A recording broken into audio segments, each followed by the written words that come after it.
ସାଙ୍ଗ ରଜ ଆଇଲାଣି ଚାଲୁନୁ ଡ୍ରେସ୍ ଫ୍ରେସ୍ କ'ଣ କିଣାକିଣି କରନ୍ତୁ। କ'ଣ ଡ୍ରେସ୍ ଆଣିବି ସାଙ୍ଗ? ତୁ ତ ଜାଣିଥିବୁ ମୋ ପରିସ୍ଥିତି କ'ଣ। ଘରକୁ ମୁଁ ଏକୁଟିଆ। ବାପା ହିଁ ମତେ ଏଇ ବର୍ଷ ହବ ଛାଡ଼ିକି ଚାଲିଗଲେ।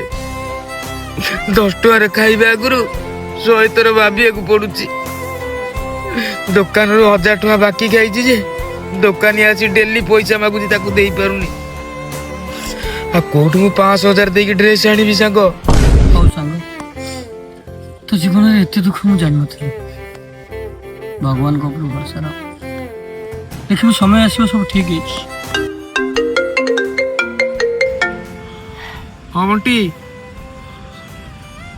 2,000 ଟଙ୍କା। ହଉ ମୁଁ ତୋତେ 2,500 ଟଙ୍କା ଫୋନ୍ ପେ କରିଦେଉଛି। ହଉ ହଉ। ସାଙ୍ଗ ବଣ୍ଟିକି 250 ଟଙ୍କା କ'ଣ ପଠେଇବ?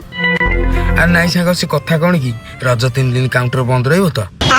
ବଣ୍ଟି କାଉଣ୍ଟର ପାଖରେ ଛିଡ଼ା ହେଇଛି। ମୁଁ କହିଲି ତୁ 2,000 ଟଙ୍କା କାହିଁ ନେବୁ, 2,500 ଟଙ୍କା ନେଇଯା, 3 ଦିନ ପାଇଁ ମଦ ନେଇ ଆସିବୁ।